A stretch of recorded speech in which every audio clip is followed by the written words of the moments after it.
Good afternoon student. आज का life science का टॉपिक है sexual reproduction in flowering plant. ये आप लोग के बुक में 2.C पुष्पीय पौधों में लैंगिक प्रजनन, पेज नंबर 58 एंड 59। ठीक है, तो आज हम लोग फ्लावर के बारे में पढ़ते हैं। फ्लावर क्या होता है? फ्लावर पौधों का जनन अंग होता है। फूल के कारण ही पौधे एक न्यू जनरेशन का निर्माण करते हैं।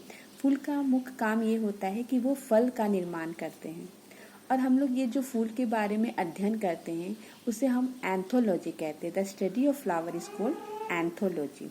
ओके, अब हम फ्लावर के पार्ट्स के बारे में पढ़ेंगे। तो फ्लावर के फूल के 4 भाग होते हैं।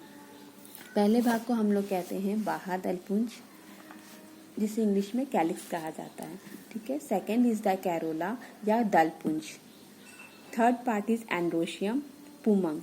ठीक है, और फोर्थ पार्ट होता है जयांग, जिसे इंग्लिश में हम लोग गाइनोशियम कहते हैं। बाह्य दलपुंज और दलपुंज जो होते हैं ये सहायक चक्र में रखते हैं दोनों, क्योंकि ये दोनों सहायता प्रदान करते हैं। और पुमंग और जयांग जो है वो आवश्यक चक्र में रखा जाता है। ठीक है, अब एक फूल देखें, फूल में एक्सप्लेन कराते हैं। ये जो फूल है, देखिए फूल है, फूल का ये जो सबसे आउटर भाग होता है, सबसे बाहर का जो हिस्सा होता है, इसे हम लोग कैलिक्स बोलते हैं या बाह्य दलपुंज कहते हैं। तो ये किसी पौधे में 4, किसी पौधे में 5, तो ये मतलब कितने भी नंबर्स हो सकते हैं। तो अगर इसके एक पंखड़ी को लिया जाए तो इसकी एक कैलिक्स की एक इकाई, तो इस इकाई को हम लोग कहते हैं सेपल। कैलिक्स की एक इकाई को हम लोग कहते हैं सेपल। ओके, तो ये क्या करता है? सेपल का काम क्या होता है कि ये फूल को प्रोटेक्शन देता है, क्योंकि ये सबसे बाहर का आवरण होता है, इसलिए ये फूल को प्रोटेक्शन देता है।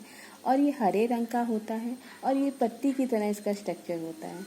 और जब ये फूल कली की अवस्था में होते हैं तो ये इसको कवर करके इसको अवस्था में प्रोटेक्ट करता है, उसकी रक्षा करता है।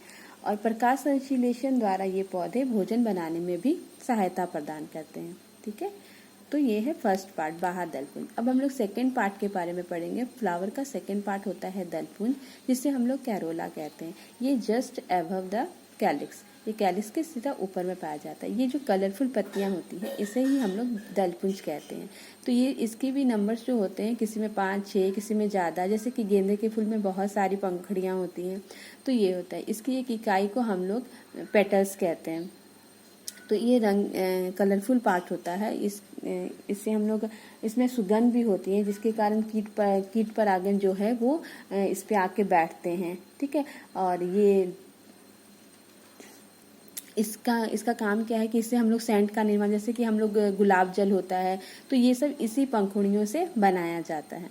ठीक है, तो ये वाला सेकंड पार्ट जो है ये भी सहायक चक्र में रखते हैं। ओके, अब थर्ड पार्ट के बारे में पढ़ेंगे। ये थर्ड पार्ट, फूल का जो तीसरा हिस्सा होता है वो होता है एंड्रोसियम या पुमंग। ये देखिए, ये वाला, ये जो येलो वाला दिख रहा है ना, ये होता है पुमंग।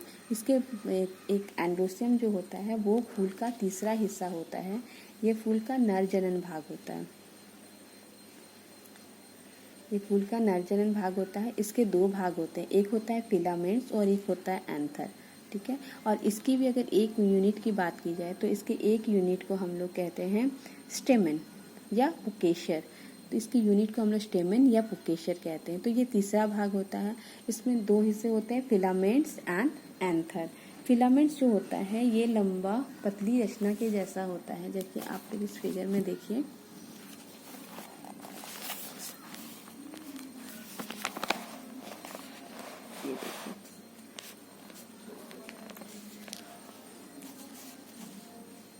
ये देखिए, ये आपको एंथर दिख रहा है, ये वाला, ये है एंथर। ये देखिए, ये जो ये पतला सा पाइप की तरह होता है इसे हम लोग फिलामेंट कहते हैं। और ये उसके ऊपर में ये जो है उसको हम लोग बोलते हैं एंथर। ठीक है, तो ये फिलामेंट जो होता है ये लंबा पतली रचना होती है। इसके ऊपर में एंथर होते हैं। और एंथर क्या होते हैं? ये थैले के आकार के होते हैं। इसके अंदर पराग कण होते हैं। ठीक है, अब हम लोग फोर्थ पार्ट के बारे में पढ़ेंगे। ये है फोर्थ पार्ट, जिस फूल का ये चौथा भाग, जिसे हम लोग गाइनोशियम कहते हैं। गाइनोशियम के 3 भाग होते हैं। सबसे ऊपर वाले भाग को स्टिग्मा, ऊपर वाला भाग जो होता है वो स्टिग्मा होता है। स्टिग्मा सबसे ऊपर में होता है, ये चिपचिपा टाइप का होता है और ये परागकण को रिसीव करता है। जो एंथर जो परागकण निकालते हैं उसे स्टिग्मा रिसीव करते हैं। Next part is style. Style is the middle part of the gynoecium. ये स्टिग्मा के ठीक नीचे स्टाइल होता है और स्टाइल के बाद आता है ओवरी। ओवरी जो है ओवरी के अंदर ओव्यूल होता है। ओवरी फ्रूट का निर्माण करता है और ओवुल शीट का निर्माण करता है। और इसके गाइनोशियम के एक इकाई का बात करें तो उस इकाई को स्त्री केशर या कार्पल्स कहते हैं। ठीक है, तो ये हो गया इसका फोर्थ पार्ट। ओके, तो कभी कभी किसी किसी फ्लावर में हम लोग देखते हैं कि ये चारों पार्ट, अगर किसी फूल में ये चारों पार्ट प्रेजेंट है तो इसे हम लोग बोलेंगे कंप्लीट फ्लावर या बाइसेक्सुअल फ्लावर। अगर किसी भी फूल में अगर ये चारों पार्ट प्रेजेंट है तो उसको हम लोग बोलेंगे कंप्लीट फ्लावर या बाइसेक्सुअल फ्लावर। जैसे कि एग्जाम्पल में रोज आता है और भी बहुत सारे हैं। और अगर किसी किसी फ्लावर में होता है कि ये दो सहायक चक्र तो प्रेजेंट रहते हैं बट जो आवश्यक चक्र रहते हैं उसमें या तो पुमंग होता है या तो गाइनोशियम होता है, दोनों में से एक ही पार्ट प्रेजेंट रहता है, तो उसको उस तरह के फूल को हम लोग इनकम्प्लीटली फ्लावर या मोनोसेक्सुअल फ्लावर कहते हैं। ठीक है, जैसे कि एग्जाम्पल में आप लोग को उसका वाटरमेलन, तरबूजा है, पपीता है, खीरा है, ये सब मोनोसेक्सुअल फ्लावर या इनकम्प्लीटली फ्लावर होते हैं। ठीक है, तो ये फ्लावर के 4 पार्ट्स होते हैं। ठीक है, अब एक बार और सुन लो, फ्लावर के 4 पार्ट्स होते हैं, कैलिक्स, कैरोला, एंड्रोसियम, गाइनोशियम। बाह्य दलपुंज, दलपुंज, पुमंग, जयांग। ठीक है, बाह्य दलपुंज की एक इकाई को हम लोग सेपल्स बोलते हैं। कैरोला की एक इकाई को हम लोग पेटल्स बोलते हैं।